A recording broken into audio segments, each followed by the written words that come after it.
The dink is arguably one of the most difficult shots to master in all of pickleball. Now, people that have just watched pickleball and never played it before would say that the dink looks extremely easy and probably even say that it looks ridiculous. I know that for me, before I started playing pickleball, I was like, this has to be the easiest sport in the world because they just literally hit the ball soft, and I didn't understand why they were doing that. But after you hit a few dinks, especially against some higher level players, you come to realize that you don't really have much of a margin for error, and it's really easy to pop the ball up. Former top pro tennis player Jack Sock was actually recently asked in an interview, what's the hardest part about transitioning from tennis to pickleball?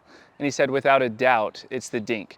So in this video, I'm gonna be sharing with you 3 super simple dinking strategies that you can implement right after you watch this video to make dinking as easy as brushing your teeth. And be sure to stick around till the end because I'm going to be sharing with you an extremely effective dinking drill to help you keep the ball down and stop popping it up.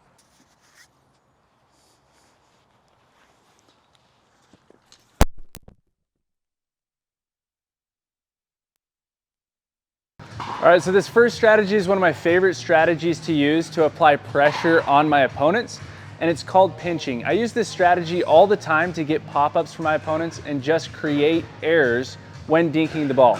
It takes all of the pressure off of the person pinching, and puts all the pressure on the person that's being pinched. So basically how it works is me and my partner are gonna be hitting every single ball to one corner of the court. We could be hitting to the odd corner of the court or the even corner of the court. For this specific example, I'm gonna be hitting to the odd corner of the court. And our whole goal with this is that me and my partner are just strictly hitting and trying to get it in that corner. The deeper we can keep it in that corner, the more pressure we'll apply. If by accident we hit it more shallow, meaning it's landing in this general area, that sets up an ATP. So we want to make sure that we're keeping it deep and in that corner, because the deeper we go, the less chance they have of hitting that ball around the net post.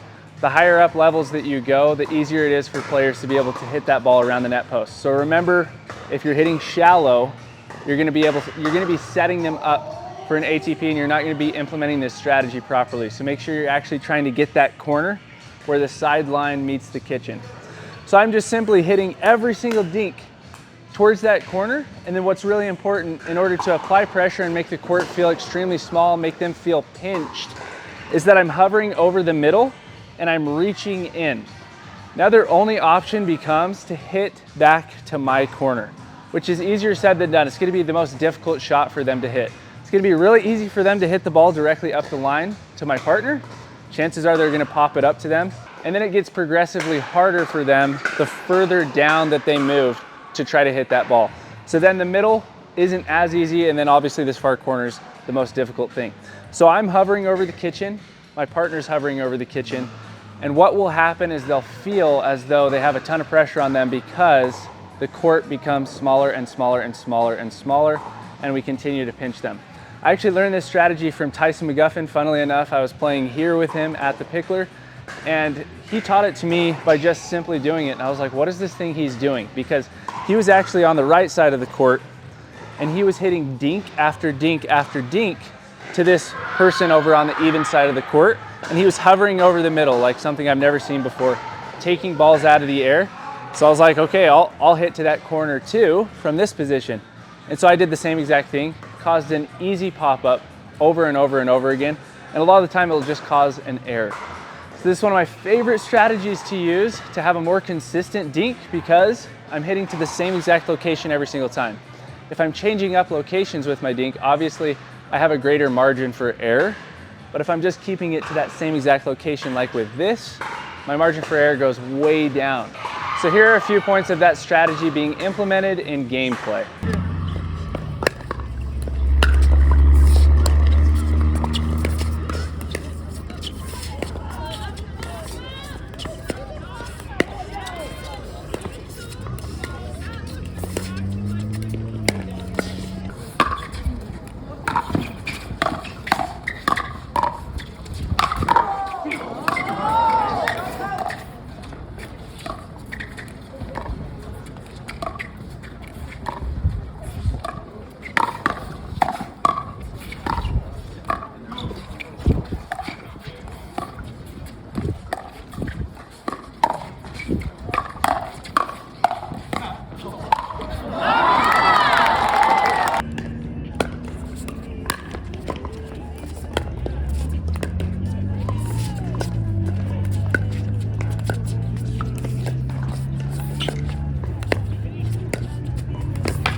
Number 2 is the strategy that I use the absolute most to make dinking easy and just take all of the indecision out of dinking so that I can hit a more consistent dink.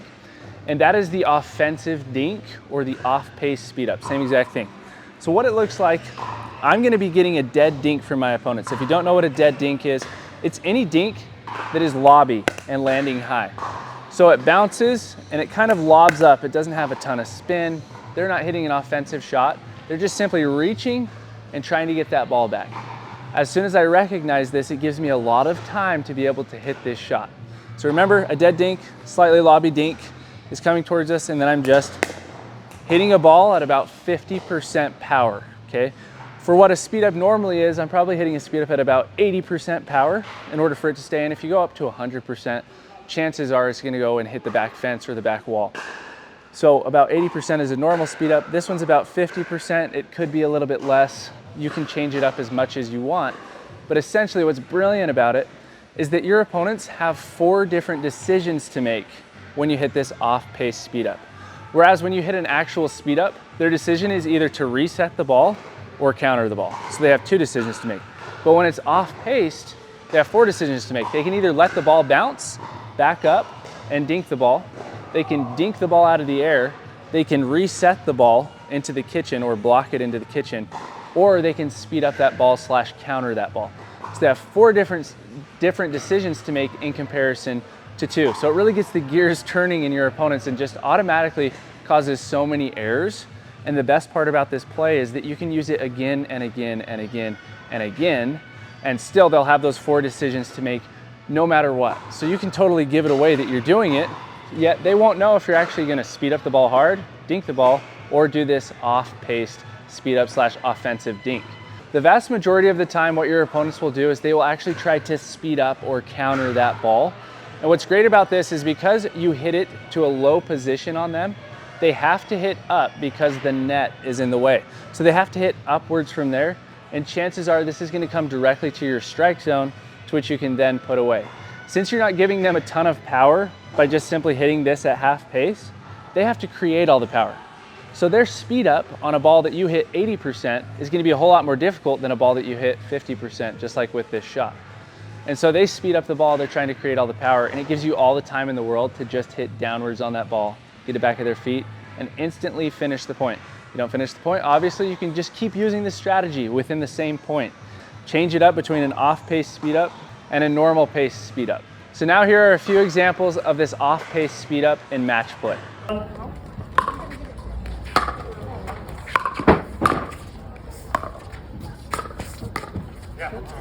1, 2.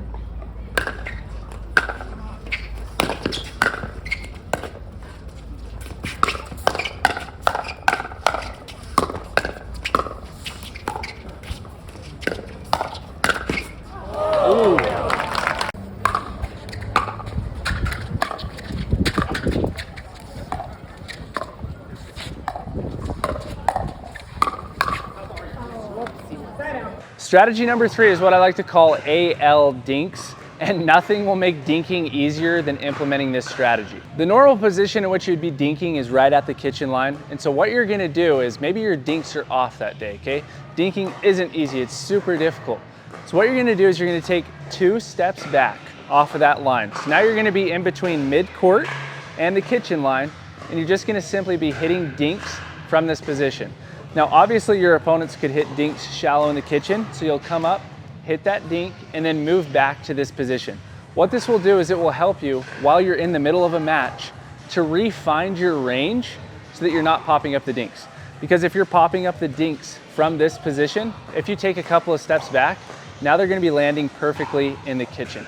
And what's brilliant about this isn't just that your consistency is gonna increase, that's number 1. Obviously we want our consistency to increase, but it also makes it so that your opponents get lackadaisical and get used to hitting dinks towards your feet in this position. So now they're actually popping up their dinks. So after you hit a few and do this for a few points, they'll get used to you being in this position and they'll get extremely comfortable hitting that dink past the kitchen line. So then all of a sudden, after you hit a dink, you're hanging back. As soon as they hit the ball, you're gonna sneak in, take that ball out of the air, and 9 times out of 10, you're gonna be able to hit a winner on that shot.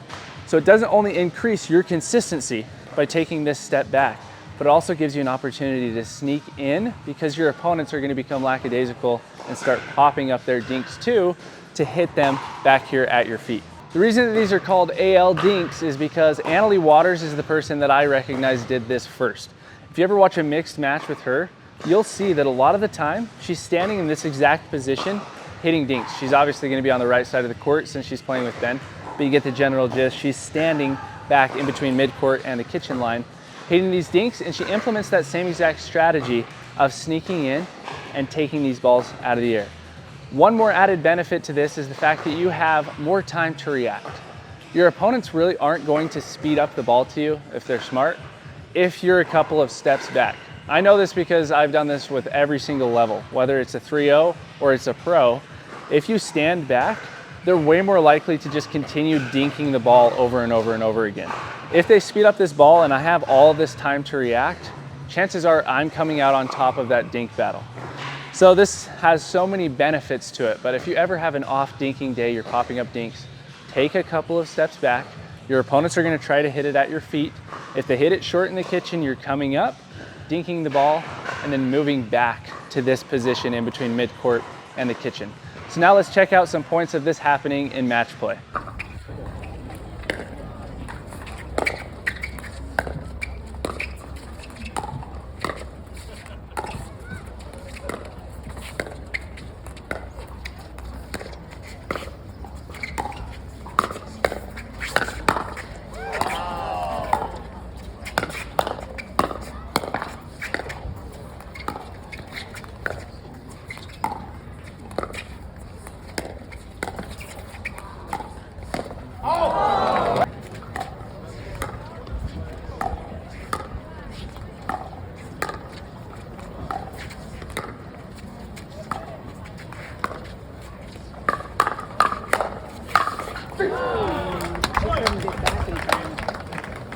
All right, now we're gonna talk about my absolute favorite drill for increasing the consistency of our dinks, and I can promise you that it will make dinking a whole lot easier. So the name of this drill is Dink, Dink, Boom, and it was created by pro Jill Braverman. If you don't know who Jill Braverman is, I will link her in the description. She has some awesome content, instructional content, funny content, but she is a professional player, so she is the absolute highest level, and she has some high level tips. But I totally stole this drill from her, and I absolutely love it. It's called Dink, Dink, Boom. And the way that it works is that you're gonna be dinking cross court with your opponent, and the only way that you can score a point is by speeding up the ball out of the air. If you speed up the ball out of the air, you automatically win that point, and your goal is to get this ball down the line. So you're not hitting this speed up back to your opponent cross court, you're hitting it directly down the line, and you instantly win the point. If you miss your speed up, you don't lose a point, you don't gain a point. It's a wash. So you go back to whatever your score was. If you or your partner miss a dink, it's a wash again. You just go back to whatever your score was.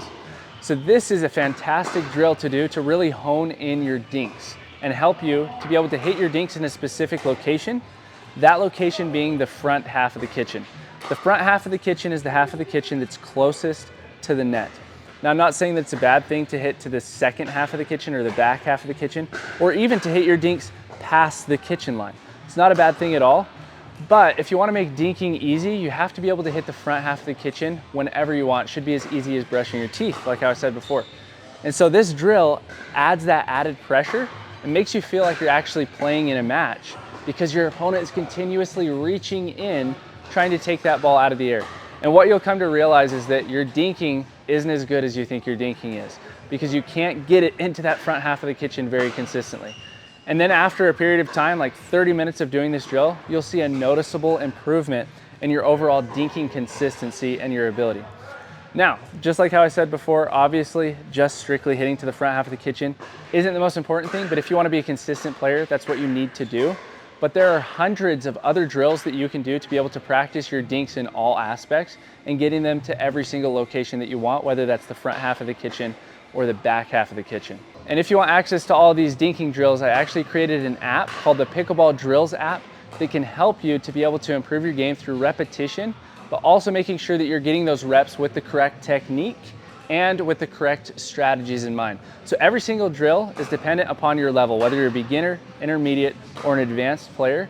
And every single drill is taught by a professional pickleball player. So they'll be giving you tips and tactics that you can use while you're doing the drill to be able to improve the quality of your drilling sessions and level up faster than you ever thought possible. So yeah, if you want hundreds of different drills just like Dink Dink Boom, you can click this link right here. You can use code Playbook at checkout and get 50% off your first month. You get a free 7-day trial. You can cancel it anytime. It's absolutely risk-free. But it is the app that will help you take your game to the next level, so I hope you absolutely love it. Be sure to check it out. All right, that's it for this video. I'm super grateful that I was able to get a court tonight. It's already past 9:30, so it's awesome that I was able to come over to the Pickler. I'm not sponsored by the Pickler. I'm not affiliated with the Pickler, but be sure to check them out if you have a Pickler around you. They take good care of their people. They take good care of their courts, so check them out. And if you want to continue improving your pickleball game, be sure to watch this video right here, and I will see you over there. Peace.